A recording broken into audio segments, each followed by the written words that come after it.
Totally. one thing I heard. Yeah, yeah. Hello, this is Aaron LeBauer with LeBauer Consulting in the CashPT Lunch Hour.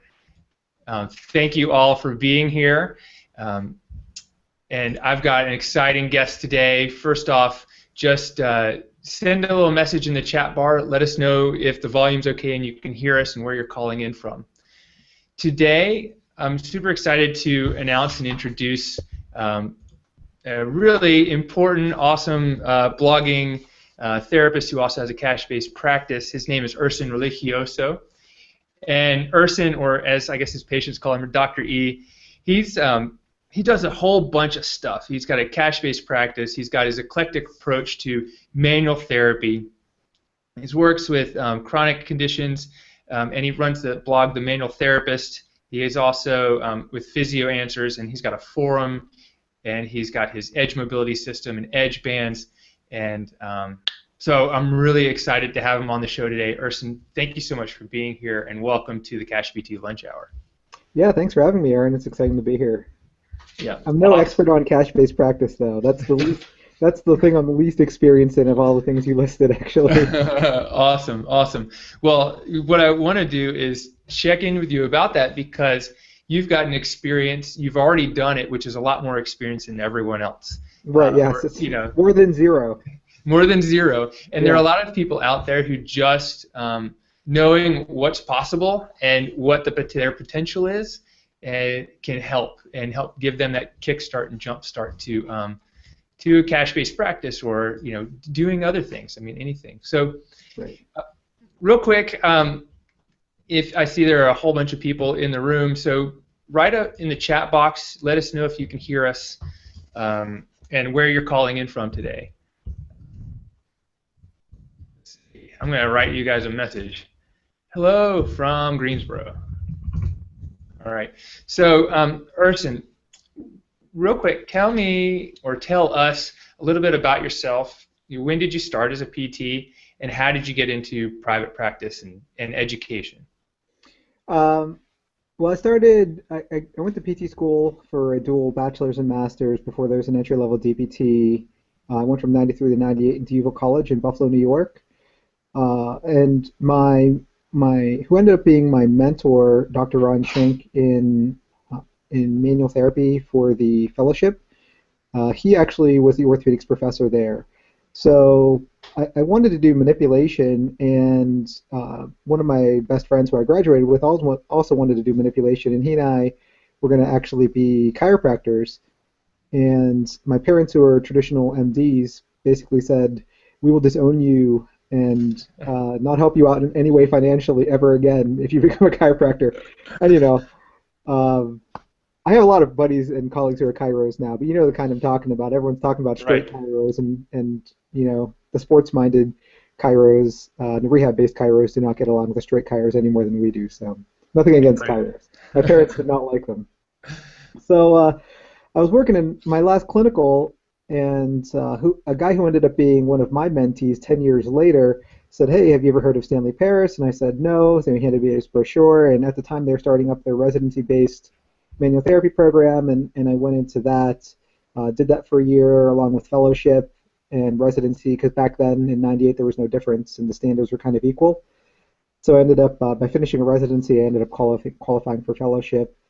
And I taught at UVA College for a year, in orthopedics and cardiopulm and pathophysiology and exercise science and kinesiology and basically everything else that whoever left that school, they just kind of had me fill in for everything, which is crazy because I only graduated a year before that, and I became a full-time instructor. And people who I hung out with all of a sudden were my students. But in my interview, one of the first questions they asked is, "Can you fail a friend?" And I said, "Absolutely, I can fail a friend because I don't care if they're my friend, but if I can make it safer for the public that these people are not PTs, then I will do that." All right. So then right after that, they basically said, this was only for a year, and you have to reapply for your job, which is kind of news to me. I may have not decided to do that, and I ended up being a manager for a private PT practice, one of the bigger private practice groups in New York, and did that for 10 years before I decided to go on my own. Okay. And was there anything That's great. Was there anything in particular that you knew or that made you decide or helped you make that transition to private practice, or did you know like early on that that's what you were going to do? I probably would say I did several acute care, and it was mostly acute, and even some of the acute was acute on one day and outpatient on the other, or outpatient on one day and inpatient rehab or stroke rehab every other day. So at some point, I always did ortho. And even when I was in doing acute only at the VA in Buffalo, I recognized that these people needed mobilizations. And, it's one of the hallmarks of my current eclectic approach is that there's no difference between a neuro patient and an ortho patient, and everyone needs the same kind of treatments. And certainly things may last longer or stick quicker on an ortho patient rather than a neuro patient who has maybe higher tone or other conditions that are actually, causing their movement-based dysfunction or their pain. But we all should treat them the same. So, and I realized that my CIs weren't kind of up with that, because when I was doing just simple P to A mobs on someone's tibiofemoral joint to improve extension, my CI looked at me and said, "What are you doing? Some kind of chiropractic adjustment?" And I just thought, wow, no, I'm not. This is actually totally within our scope. But I always knew I wanted to do ortho, and I always gravitated toward orthopedic jaw, in outpatient in particular. Right, right. Okay, awesome. And then about how long ago is that you're talking about? Probably longer than most people think, but it was about 15, 16 years ago. Okay. Okay. Yeah. So you've been in PT for a while. So you're seasoned, like salt and pepper seasoned, right? Yeah, actually, if I actually let my hair grow out, it would be very more salty actually than peppery these days. I've got a few now too. Even Yeah. though I look like I'm 20, I'm not. Well, at least that's what people tell me. Yeah. So awesome. So now I want to get into a little bit more.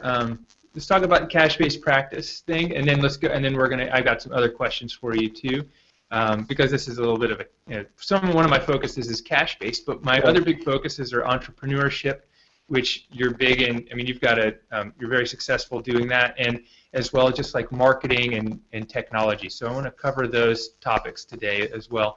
Tell us a little bit about your cash-based practice, and was there a reason you decided to change, or did something happen that you said, hey, the light bulb went off and said, okay, I need to switch models or do something a little different? Well, 4 years ago, I decided to join, or to almost join one of my buddy's practices, but it's an alternative model which I recommend for younger therapists, and it was more like the associate model. Basically, the guy who told me about fellowship, and then I ended up mentoring 10 years later, he said, hey, I'm going to start my own practice, and I'm tired of kind of managing the hospital and only being part-time clinical. So when I said, do you have room for me to join? He's like, look, I don't want, if you're a partner of mine, I have no income. I have no revenue at this point, and I'm signed for a 10-year lease, and I don't want you to be tied into that. So I'll pay you as an associate. I'll just pay you per patient a portion of what we get reimbursed. And that was, my model for 4 years before I decided to go cash-based. And as an alternative model, I do recommend younger therapists to do that, because you have all the benefits of owning your own business, and you kind of set your rate, and whether it's 50% of what they get reimbursed or 75%, and the remaining percentage is kind of your rent. That worked really, really well for me for 4 years. So around those 4 years, I also was in the middle of doing clinical peer review for an insurance company. So between that and teaching locally at 3 DPT schools, being in private practice, my own private practice, within a practice, and also working for an insurance company, I thought I kind of knew a lot of the different facets of PT. But I just kind of got sick of treating Medicare patients and doing all the paperwork. And man, I never overutilized, and I tended to underbill as much as possible because I was worried about an audit. And it didn't matter how stringent I was with the paperwork and how I tried to follow all the rules. And I used to be an auditor myself, so I was really anal about the way I documented. Mm-hmm. And certain things, the 2 audits that I had just for 2 visits, I never passed. So between that and one of my main neurologist referrals she inherited a bunch of comp patients from some doctor that retired, and the majority of the patients he started sending me were just patients that I was discharging within 2 visits because I knew from the moment they opened their mouth pretty much that this was someone who's not going to get better, you know. Because statistically, if someone's been out of work for greater than 2 years, I don't think, at least one stat I heard, according to workers' comp study, that 0% has ever gone back if they've been out of work for more than 2 years. Wow. Wow. So if someone ever tells you, I mean, I also still try my best, but I mean, when someone said, "Oh, I've been out for 2 years, 3 years, 5 years," I almost think, "Oh, you're just doing this," you know. And I still always try my best, but that always kind of, remained in the back of my head. So. Hmm. Just because I started blogging around that time too, and then the Edge mobility system, I went from the Edge tool to having a bunch of different tools, and then my blog kind of took off, and people started offering me teaching gigs. I had an alternative source of income, and I always wanted to go cash based, but it made it relatively riskless in terms of my family because I have 4 kids now, and because I had an alternative source of income, I thought, why don't I just try this? In Yeah. terms of cash based. That's how I went cash based, and I went from that associate model, and I left that practice because it didn't make sense, even though we got along really well, and I liked everyone who worked there, and I had it ended up being very busy when we built it up from nothing. Um, I thought that if I trained everyone there and I mentored everyone there, and I cost 4 times as much as your average copay, and everyone else here I trained and they're in network, why would you come to me? Hmm. So it didn't make any sense for me to be there, and one of my friends opened up a Crunch Fitness, which is a really nice gym franchise right here in Buffalo, New York, and she just said, "Hey, why don't you just practice out of my gym?" So now my model is, I charge patients for cash, and I just pay them for every half hour or hour that I'm there, and that's another alternative model that I recommend to someone who is more entrepreneurial and kind of wants to try cash based, maybe even on the side. Gotcha. Awesome. Let me. I want to back up and ask a little follow-up clarification for a couple of these things. So, tell us about that business associates model. So, you're an employee, but you're getting a percentage, or are you a contractor getting a I'm a percentage? contractor, and that's why I recommend it because basically, it's win-win for you because you're your own business. You basically you set up, you register for an EIN, an employee identification number, a tax identification number, so you can set up a separate checking account. And I know in New York, we both got asked basically, because they don't want every business to do this, basically not to have employees. Right. But as long as you have a website and a separate checking account, and it basically looks like you're a legit business. So I already had that because I had my blog, I had a separate checking account from when I was actually teaching. I just converted that over to my practice account. Ended up working really well. So it was win-win for him because he didn't have to pay taxes for him. He wasn't really losing because every patient that I brought in was there for me. Right. It wasn't like I was taking his referrals. So we actually had our own entirely separate referrals. And to my patients, it was actually either they thought I was either his business partner, or sometimes some of his patients thought I was his employee. And my patients who knew me better, I just described it as kind of like how a hairstylist sometimes rents a chair. Mm-hmm. But Mm-hmm. I didn't have any overhead. I mean, my only overhead was the portion of the reimbursement that they took, and I got Right. full use of the Wi-Fi, of all the utility. I'd have to pay utilities. If I wasn't there, I didn't pay them. But if I didn't bring in patients, I also didn't get paid. Right. Right. That sounds good. That's fair, but that Yeah. also puts the onus on you to do some marketing Right. But I and mean, we all do that anyway for our right. practices, right? Yeah. Well, maybe I do Uh, for my practice. As an employee, someone might not understand the well, I benefit. mean, as private practice owners, would all do that. Yes. Yeah. Yes. Yeah. Yeah. Exactly. That's one thing that I had encountered. I knew in school that I was going to be own my own practice, and in my final rotation, was working with my CI on business metrics and things, and looking at some of the employees and the different mindset between the entrepreneur and business owner and the employee of the practice, and how that works. So Right. that was a big thing. So they wouldn't understand that. So. Yeah. Yeah, I've only been an employee. I mean, I was an employee for over 10 years of my career, so I totally get that. I mean, I was Hmm. always happy when I did better because there was profit sharing, but the company kept on doing worse and worse. Reimbursement kept on lowering, costs went up, and even though they said there was profit sharing, there was no profit sharing. And even though Right. my clinic was in the black, if all the other 9 clinics were in the red, there was no room to give me the profits. Yeah, that's But I got crazy. so at some Yeah, point you basically, like every other employee, you cease to care whether or not you're busy. right, You know, right. it's like I wouldn't care if 5 patients canceled because that just meant I was going home sooner. Yeah, yeah, You right. know, You collect my check, and that's a right, very, right, yeah, that's different. And sometimes that might be freeing, yes. as a business owner, I could use that every couple of weeks. Yeah, I know it is. It is.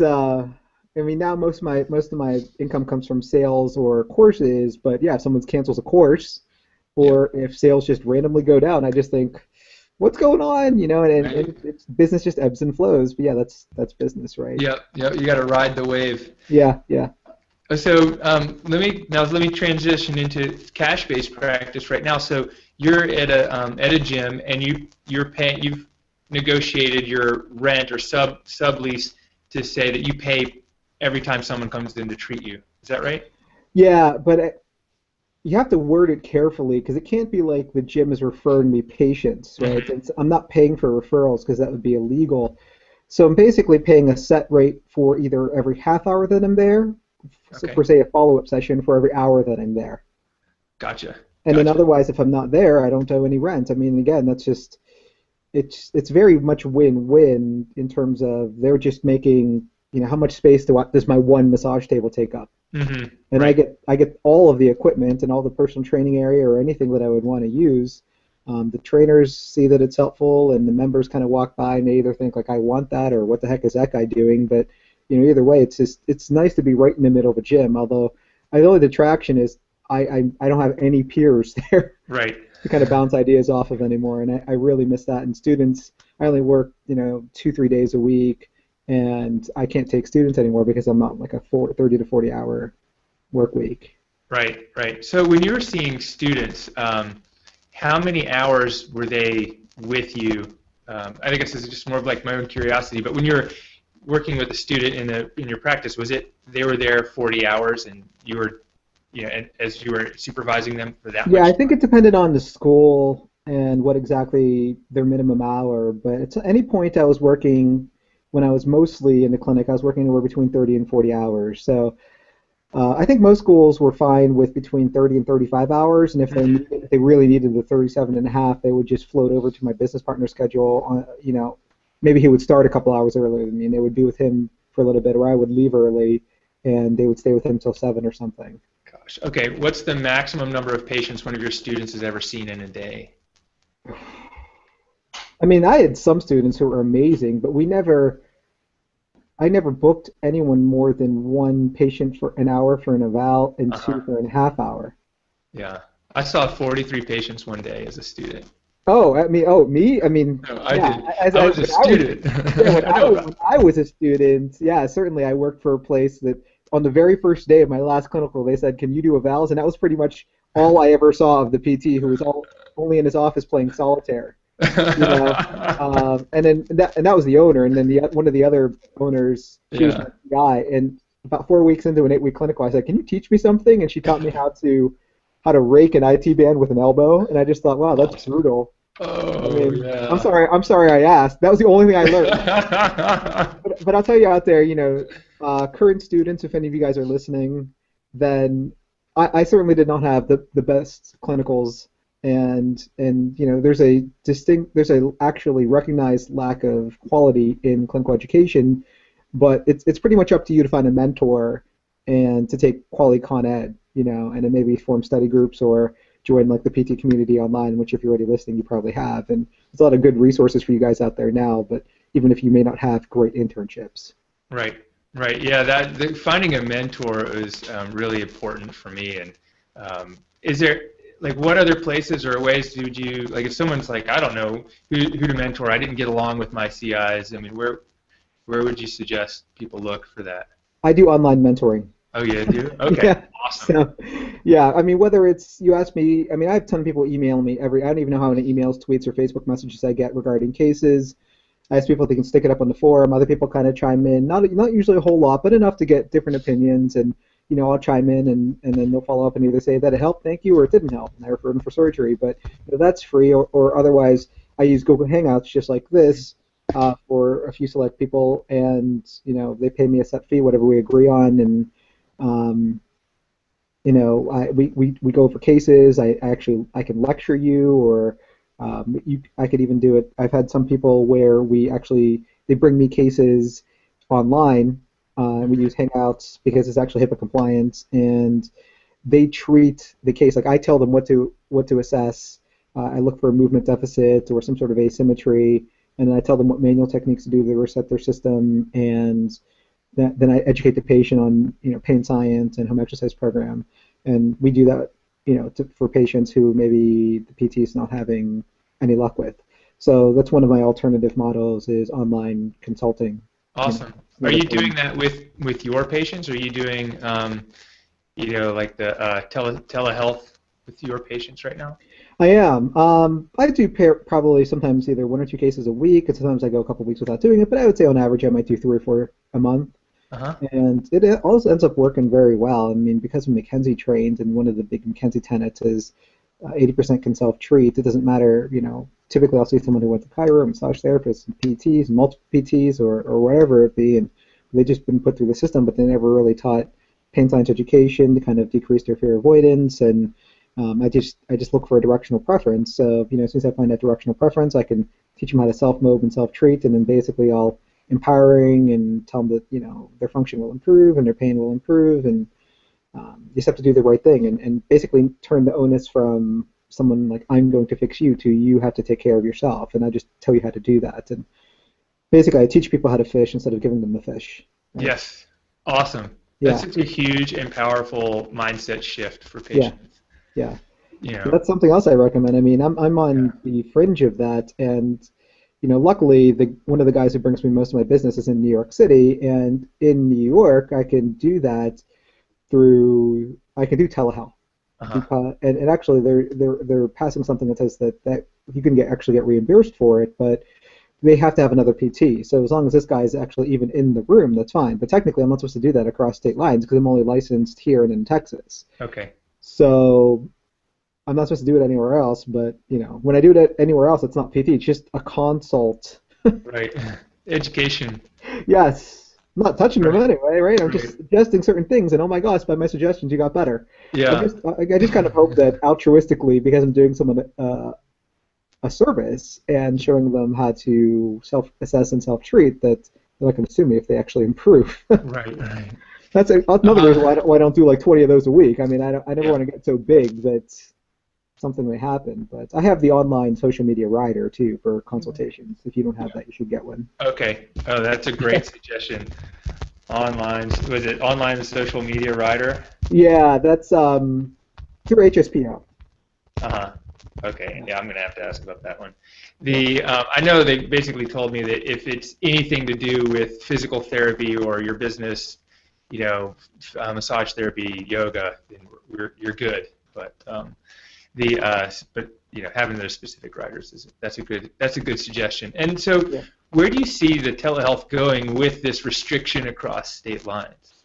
Do you see that as?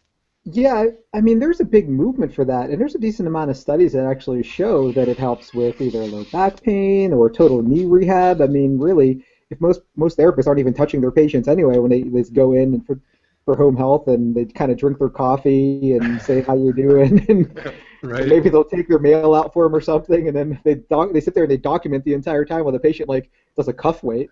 Right.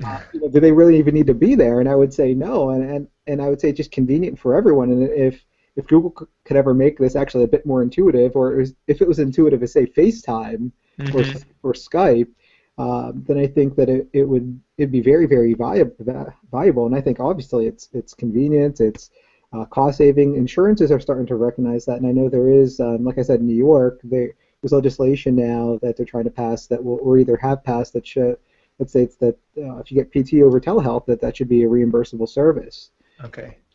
So I think it's burgeoning, and I mean everyone's getting into it. Even like Walgreens, and someone sent me an article like Walgreens and one of the other big pharmacy groups. They're kind of skip primaries, and they're going to get into telehealth.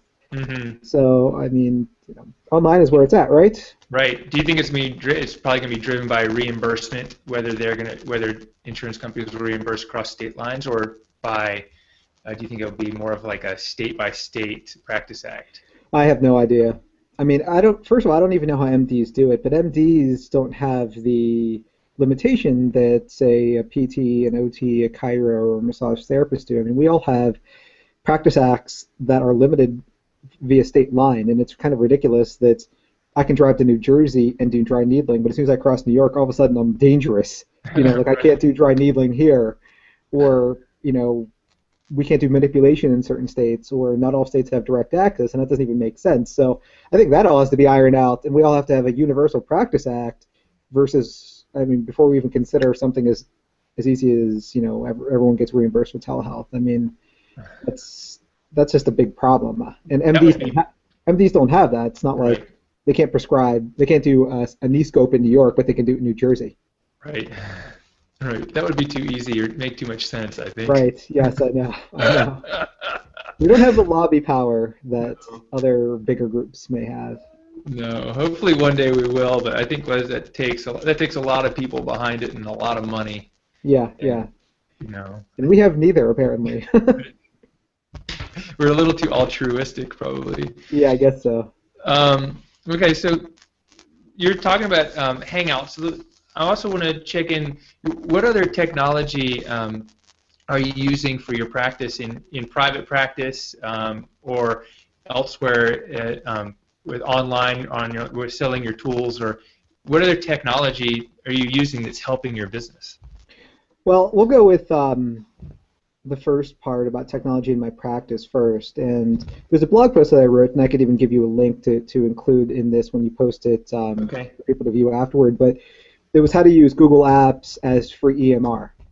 And it's funny, too, because one of my other podcasters on Therapy Insiders, he runs a bigger practice, and there's PTs and chiros, and it's a big sports med practice in Washington, D.C. And he said, and also Jerry Durham said, if you know Jerry Durham from Twitter, that they think that this whole cash-based PT model is this kind of, like, no one can make money doing it, or they would never want to put that much work into it. And I just thought, what do you mean? Aren't you already putting work into your own practice? But from their standpoint, because they have employees, you start to make money when you have employees that you can make money off of, and then when you can maybe even open up a satellite practice or two, and then you're just you're still seeing patients, but everyone else is seeing patients, they're making money for you, versus they said, how many other cash-based practices do you know that actually have more than two guys? And I said, oh, well, there's Lenny and McCreen and Mike Reinold, and I'm like, I don't think Aaron LeBauer or Jared Carter have any employees.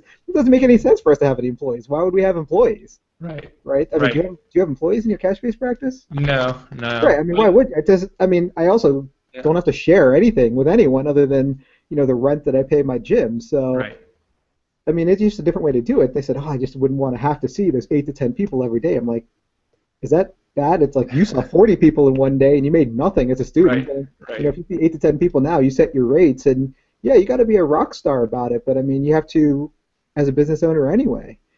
And so I'm always trying to look to cut costs. So the way I kind of run my practice, I'm the only employee. I take all my phone calls, or I have online scheduling through a web app called Simplify This. That's really, really easy for one or two people. That costs $19.99 a month, and I think that's very fair. If you have either go through Google Domains or GoDaddy, you buy a domain, that will cost you whatever, $12.99 a year.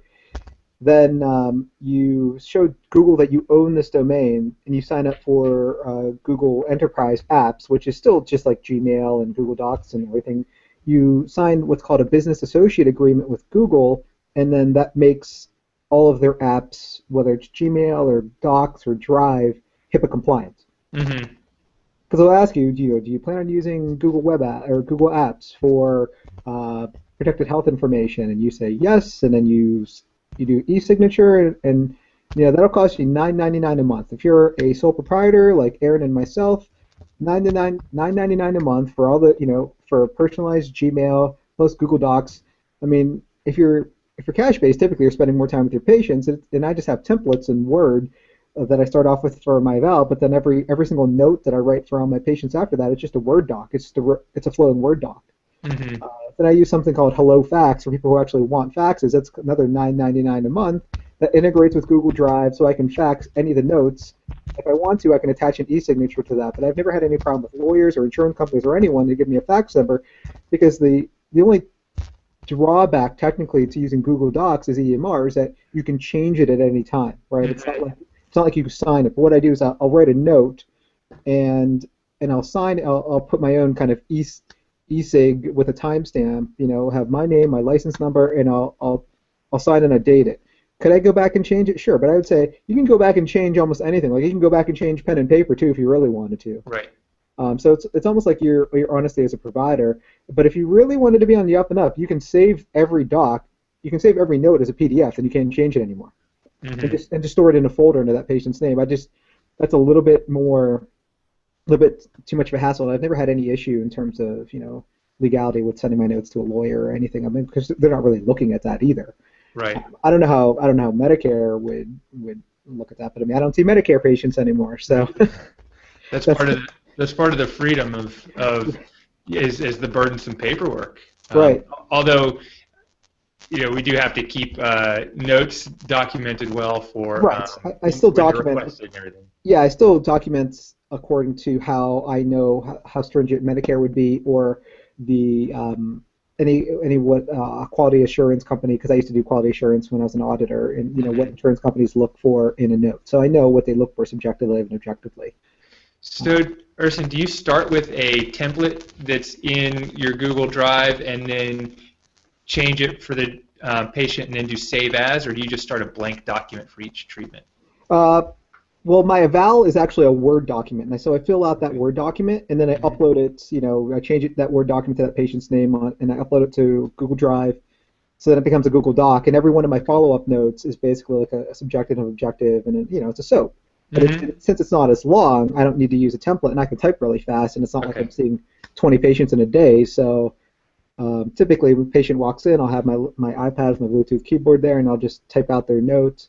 And I'll take some measurements, I'll do pre and post testing, and I'll treat them. And then when they're maybe getting their credit card and stuff out, I'll fill in the rest of the notes, and then I'll just save it. Everything auto saves in Google Docs.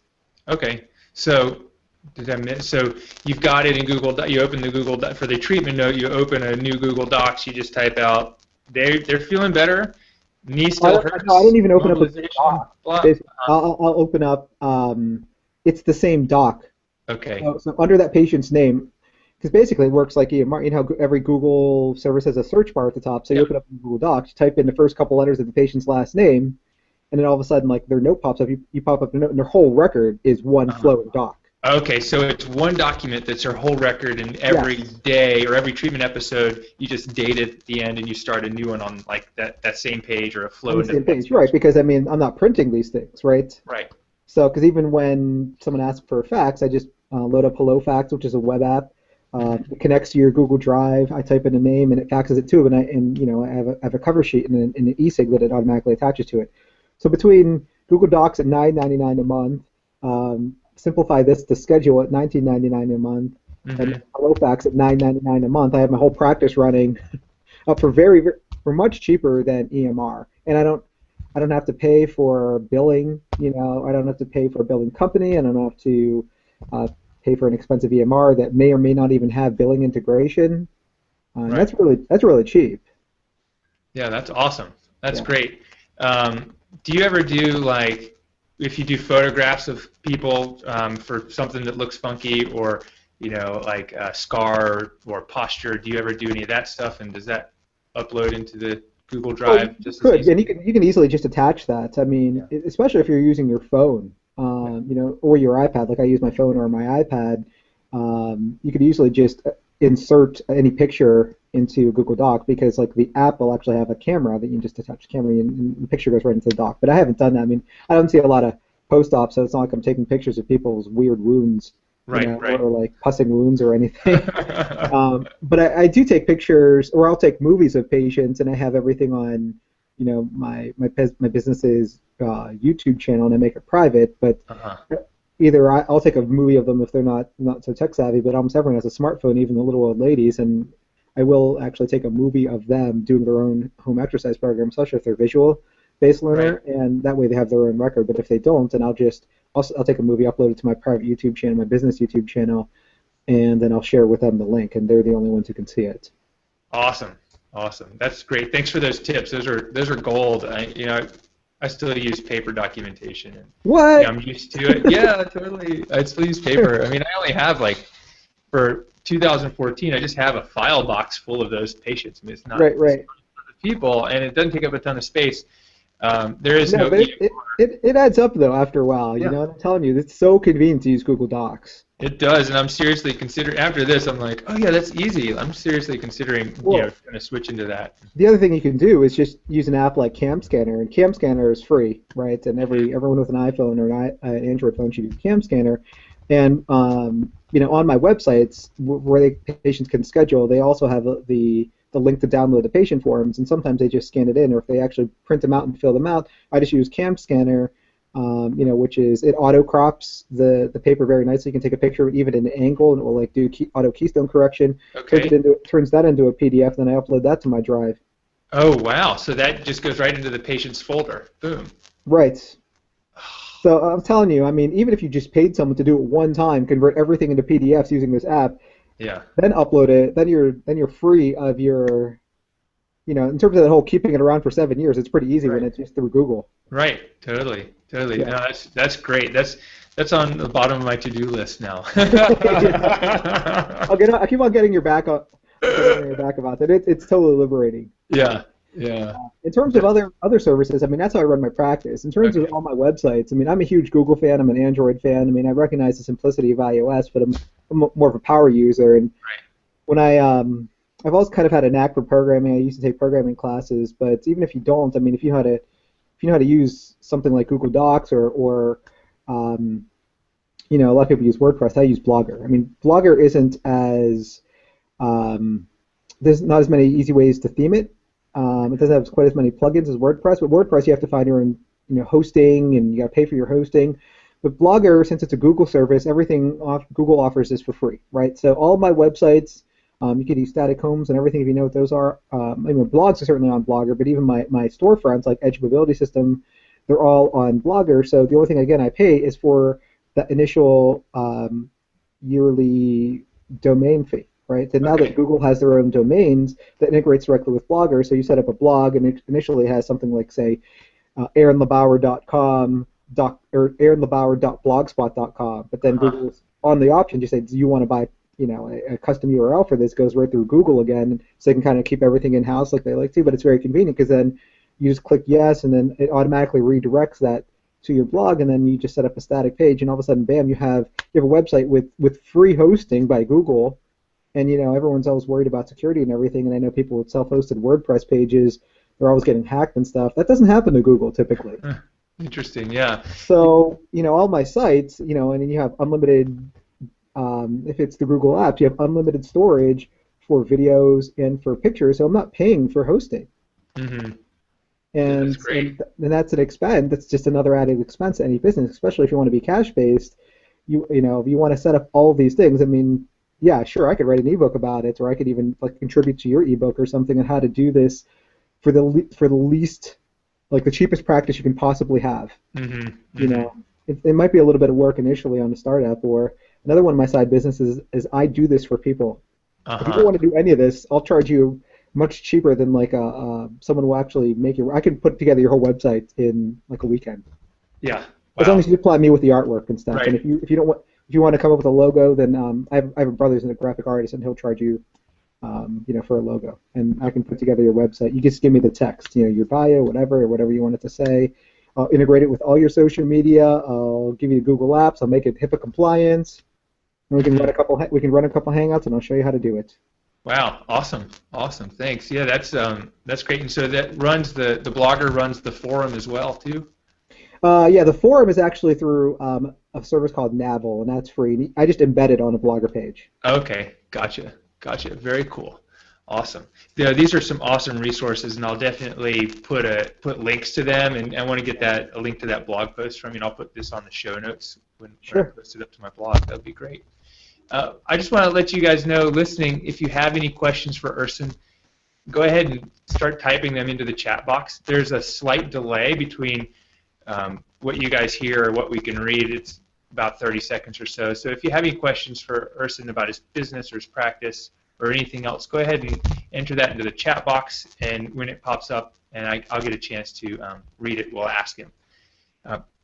Erson, I've got a couple other questions about what you're doing. So tell me, you started as an entrepreneur. Did you start to get like ideas? Like, were there aha moments where you're like, I need this. Like, I need a new tool for doing soft tissue mobilization. I need these bands. Oh, I can do it better. Was there something that just kind of popped up like that, or? Yeah, basically, a long time ago, I was treating one of the sons of a local chiro college, and he came in and basically saw that we were doing tissue work, and at the time I was using these really crude things we called wooden knuckles. Mm-hmm. And he brought in his Graston tools, and I was pretty amazed by them. I liked the way they felt, and I liked the way that they kind of reverberated when you ran them across people's skin. And I said, hey, how much are these things? And he said, it's $3,000. And at the time, when I was maybe only 2-3 years out of school and I was managing that practice, I thought, no matter how much money I make, I'm never going to buy these tools. Yeah. So I started, every once in a while, I would Google if anyone had come out with a cheaper alternative, and there was a cheaper alternative way back that I purchased, and it didn't have a handle, and it wasn't quite as sharp. And some of my fellows that I was mentoring at the time said, these are what the modifications we think you can do to this tool to make it better. So based on their recommendations and kind of ergonomically how I thought it should felt, I went to Copeland Engineers and I had it drawn out. And the first couple of edge tools were called the fasciolator. I said it was a tool from the future that came back to destroy your tight fascia. Awesome. Yeah, then Tim Flynn of Evidence in Motion and the clinical prediction rule for lumbar manipulation, that Tim Flynn, he basically said, hey, if we're going to use this in our seminars, you can't call it the fasciolator. I mean, call it something more professional. So I held a contest on Facebook, and someone said, hey, how about the edge tool? And it wasn't trademarked in terms of tissue work. It's only trademarked in terms of edge mobility. It's like a wireless communications from AT&T. Okay. Cool. So I called it the Edge tool, and now it's the Edge Mobility tool because that's my trademark that's pending. And I started seeing other products that were out there, like cups and bands, and other people have products. And my whole thing became, hey, I'm going to undercut every company that I find with just tools that I think are just as cheap, but within the range of a sole practitioner or even a student. Mm-hmm. And then, again, that platform, went from theedgetool.com to edgemobilitysystem.com because now I have 10 products. And my products are probably the majority of my income now, so it just enables me to spend more time with my family between that and my seminars. My whole point with blogging is to bring awareness to my tools, but then when people started reading all the cases and seeing all the videos I was posting and saw that I kind of had a knack for speaking or teaching, I started getting teaching gigs, and now I'm teaching anywhere from Rome, the Philippines, all over the U.S. and South America, and a couple places in Canada. So at one point I'm going to have to start having a faculty, but still, there's only me for everything. Right. Awesome. Yeah. And are you using the blogging to promote your practice as well? I do, but since I only work basically 2-3 days a week, and only 3-4 hours at a time, I don't market to physicians anymore. I mean, when I left my practice 4 years ago, the majority of my patients actually stayed at that practice. I basically gifted my former business partner the majority of my patients, and I had some people who followed me and some people who thought, "No, you're out of network. I'm not going to go with you anymore." But it wasn't that was fine, And people who find me now, they're just Googling me. Yeah. Wow. Almost every time I find them, it's either through word of mouth or Googling. Is it Google, like, are they Googling physical therapy in your town, or are they? Yeah, I mean, it's either physical therapy or running injury or low back or TMD or headaches, or I have a bunch of search terms, but I mean, I've written probably over, I don't know, a couple thousand blog posts at this point, so I'm very easily Googleable, and you Google TMJ Buffalo or running injury Buffalo PT manual therapy, anything like that. I mean, I have a ton of search terms, and search engine optimization.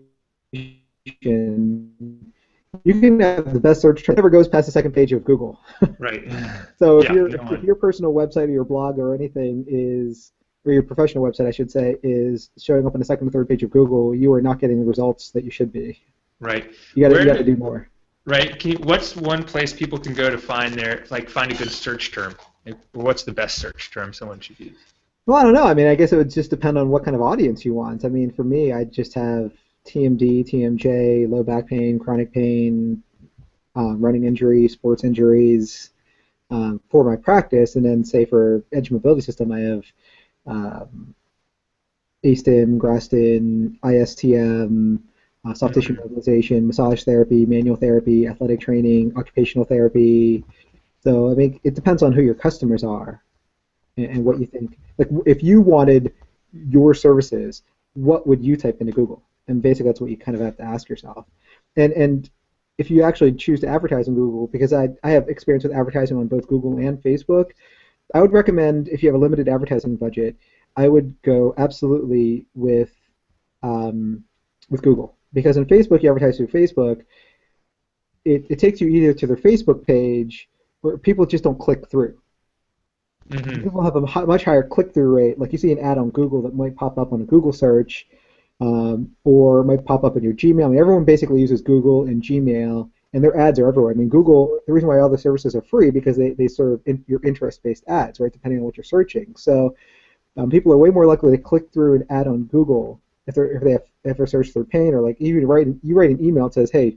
I can't go out tonight because I have knee pain. You're gonna get physical therapy results in your your next result, or beside your email next time. You're more likely to click on that rather than click through on Facebook. And on Facebook, maybe you pay for that. And you pay the same amount, $5 per day, say, and your ad pops up. And either people don't click on it, or they click on it, it takes you to a Facebook page, or they just like the post. And that's the Right. problem. They like it without clicking through it. And in Google, there's no like. There might be a +1, but no one ever does that. They'll just click through it because they're interested. People do Right. not click through on Facebook. Yeah, that's one of the things I advise people not to do is pay to boost a post in Facebook because all you're doing is asking more people to like it, and there's no Right. action. There's no action for them to take other than liking it.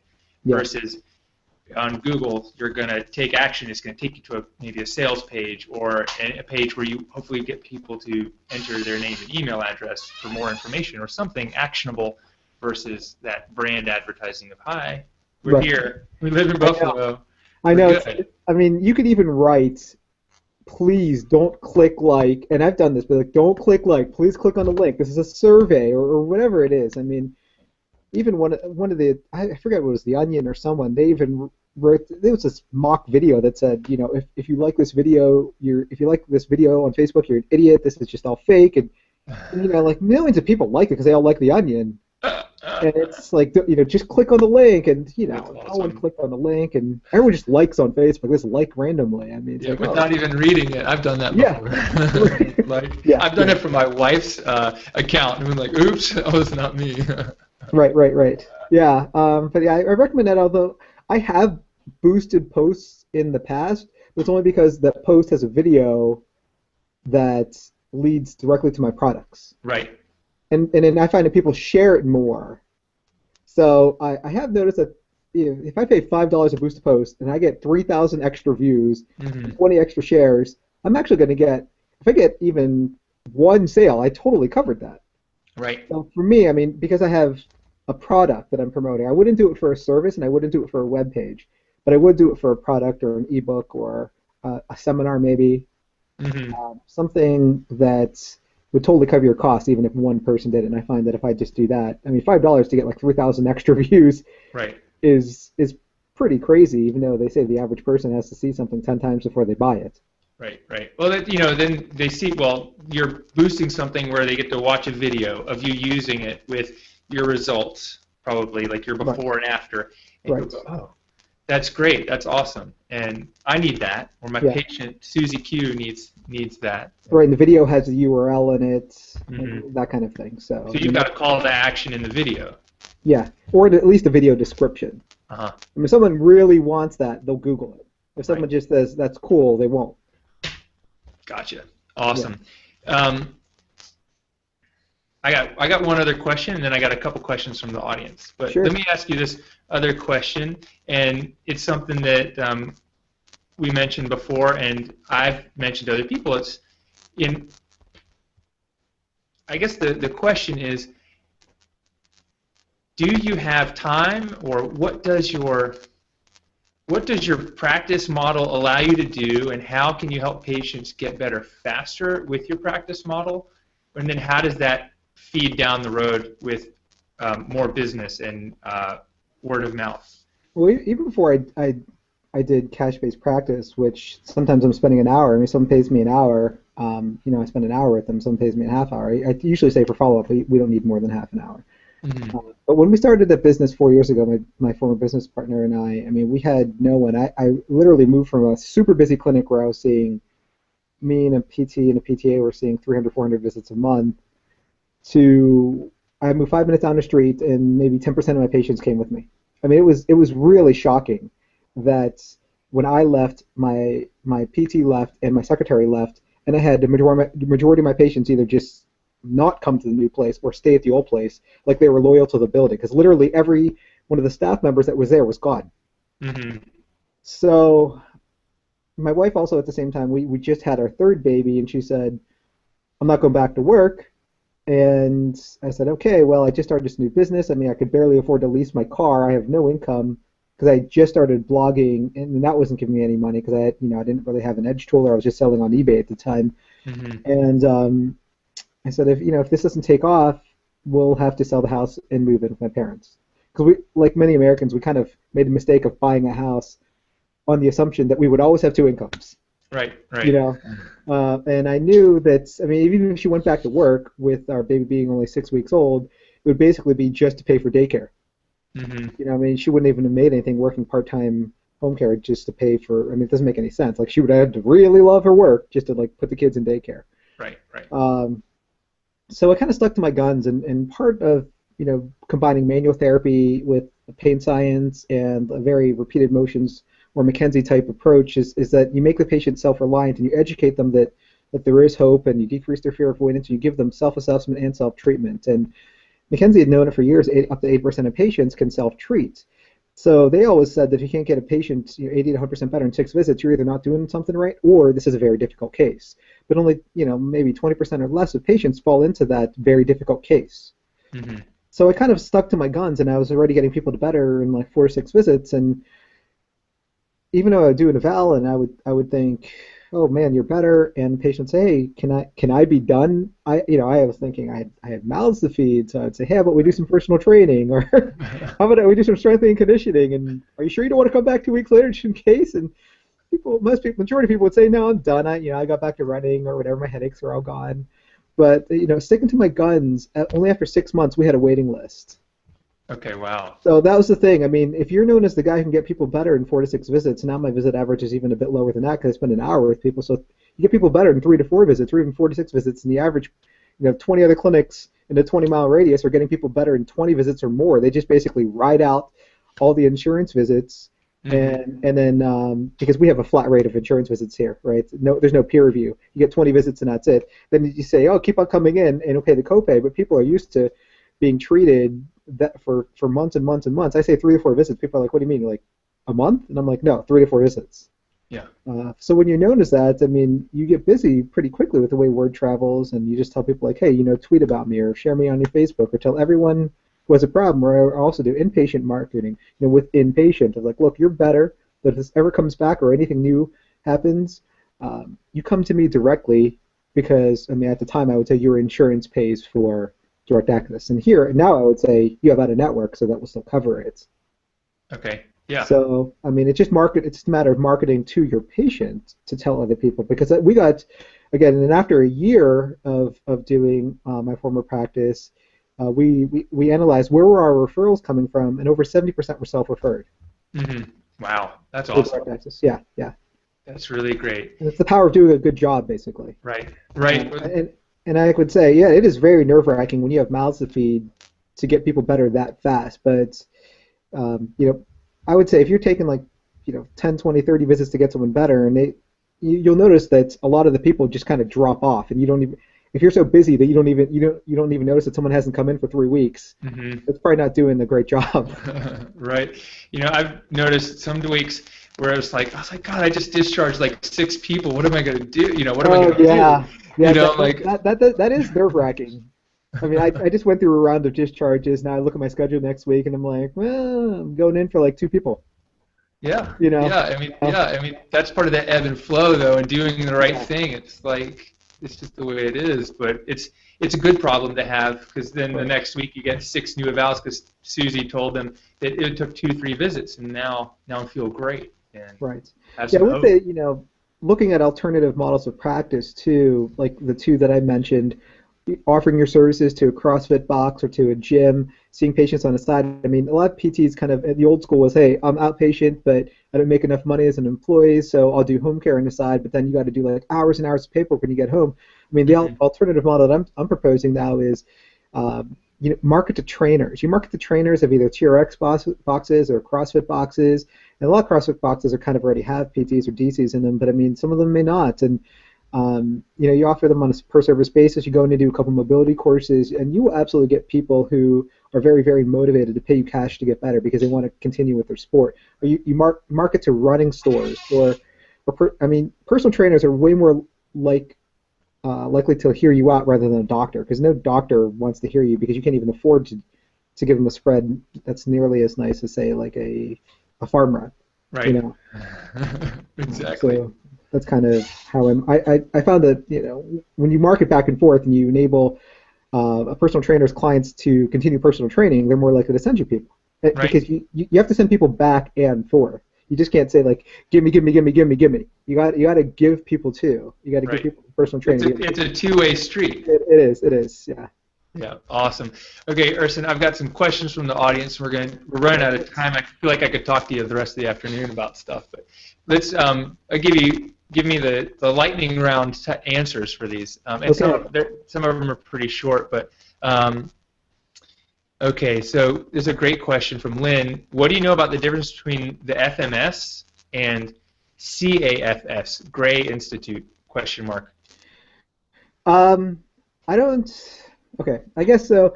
I would recommend the FMS and the SFMA. I mean, depending on your background, you really should have a very strong clinical background for the SFMA. The SFMA, the Selective Functional Movement Assessment, is the clinician's version. It has a lot more different in terms of assessments, and it really streamlines your approach to treating a patient. So Gray Cook, one of the founders of the FMS and the SFMA, basically, he uses the SFMA upon initial eval and the FMS upon discharge because you should be able to pass an FMS in order Hmm. to kind of lower your injury risk. You should be symmetrical in many different movement patterns. Uh, I don't. I've taken a couple of Gary Gray, or at least I've watched a couple of Gary Gray's courses, and Gary Gray's approach is very, very big in Buffalo, and I'm not a fan of it because I'd say he's one of those clinicians that maybe is very, very successful, but I don't think he can teach his approach. When he says something like, I helped someone's right-sided headache because they were overpronating at their left navicular, he might be able to do that, but I would say the inner workings of his mind, his clinical practice patterns, is not something that he can teach easily. And I would say the FMS and SFMA are they're pattern-based and they're reliable and they're based on 7 tests that are simple to do. And the easier a system is, the better it is. Versus I don't find Gary Gray's approach to be this end all be all. Like at least the clinicians around here, it just enables them to be high volume practices, and they take his message, which are probably very, very good exercise, and they apply it to everyone. Like they have little old ladies doing triplanar step downs off of plinth tables, and there's a doctor around here who says like, oh, walking isn't functional. He tells little old ladies that because it's not triplanar, which I think they take a good message and they kind of ruin it. So I'm kind of biased against that because it's done so poorly here. But I would recommend the FMS and their corrective exercises over Gary Gray's. And Gary Gray's says the FMS is soft or it's not triplanar, but I would say you don't need to do triplanar exercises that are that complex to have great results, and it's probably more easily documentable and reproducible with a system like FMS or SFMA. But I'm biased because I'm FMS and SFMA certified. Right, right. I'm Yeah, biased against this super complex exercise that the patient can't even understand. right. Like I think it should be. It sounds like it's complex enough that it'd be hard for the PT to learn. So if it's hard for me to learn, or for me to teach an athletic person to learn, the person who's in pain who can't move very Right. well. I mean, it makes sense and the exercises make sense, but again, around here it's just used to say like, oh, I could treat with this system. I could just have a bunch Yep. of people exercise, use some kind of weird like $30,000 stretching cage, not put my hands on patients either, and everyone would just kind of treat themselves. And that's Right. really not what PT is about, because all our units that we charge are typically one-on-one, and everyone, is seeing like 6 patients an hour. It's like, hey, how did you charge for 60 hours in one 10-hour workday, right? Amen. Thank Right. you. Okay, here's 2 quick questions. All right, from David. Do you intend to open a self-standing clinic separate from your gym? No, no, I never want to do that. I mean, I saw how stressed out and even continuously stressed out my business partner is. He opened up a second clinic. He's doing very, very well, but I mean, just the whole premise of opening up a clinic and having to sign a 10-year lease, and he would always say, like, sink or swim, I gotta pay this 10-year lease. And he's a super nice guy, and he's very, very personable, and everyone loves him. That's another reason why he's super busy and he has great outcomes. I mean, in addition to being a great clinician, but I mean, that whole brick and mortar model, I think, is tough for someone who maybe doesn't need to have, you don't need as big of a loan. I mean, you don't need to sign that lease. You don't have the overhead. Like, either way, you're paying for that. You'll be paying more for that model than the models I recommend. You know, the less income you have in, the more you're paying that model. You're paying your lease. You're paying your utilities, et cetera, et cetera, et cetera. Right. Low overhead. Right. So low overhead's the way to go. I mean, I'm biased toward that, but if you want to have higher overhead, that's cool. Yeah.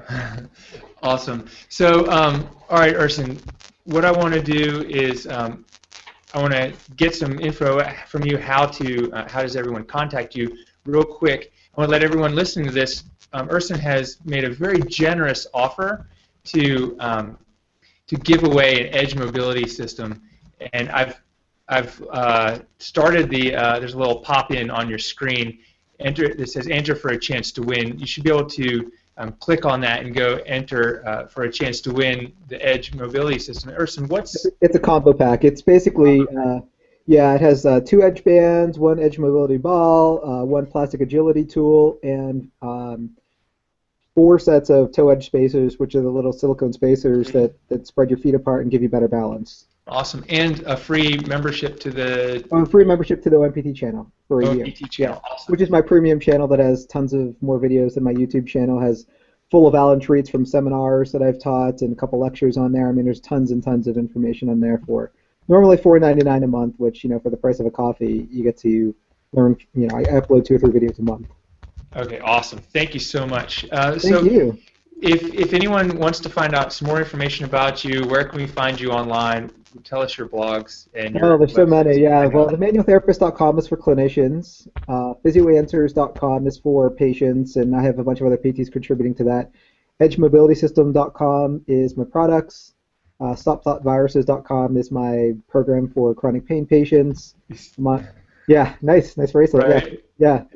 Facebook.com /the period OMPT, Facebook.com /edge mobility system. But yeah, I'm also on Twitter at the_OMPT and at PhysAnswers. So, I mean, there's a ton of links, but basically all my pages also link back to each other. So if you either remember ErsonReligioso.com, which is my kind of homepage for everything, or themanualtherapist.com, which is the page that got me all my notoriety. I mean, that's how you contact me. I mean, Awesome. and whether you tweet me, you Facebook me, or email me, I try to get back that same day. Okay, so there is only me when you call me, Facebook me, or tweet me, or email me. I don't have. I am customer service. That's great. So thank you. It sounds like you wear a lot of hats. You're doing a lot of great in the world, and we really appreciate you. And I appreciate you being on the show today. Yeah. I always send people your way because people ask me how to be cash-based. I'm like, contact Aaron or Jared, or whoever gets back to you first. I'll say right now, contact Aaron LeBauer. Thank you. Yeah. Appreciate it. There's more than enough in this world to go around. So right. That's a big philosophy of mine. So okay, thank you guys for joining us for the CashPT lunch hour. I know we went over a little bit. If you had to go back to work, hopefully you catch the end here at a later time. Join us next month. We got another exciting guest. I'll send out email announcements soon. And for the CashPT lunch hour, this is Erson Religioso and Dr. Erson Religioso. Thank you.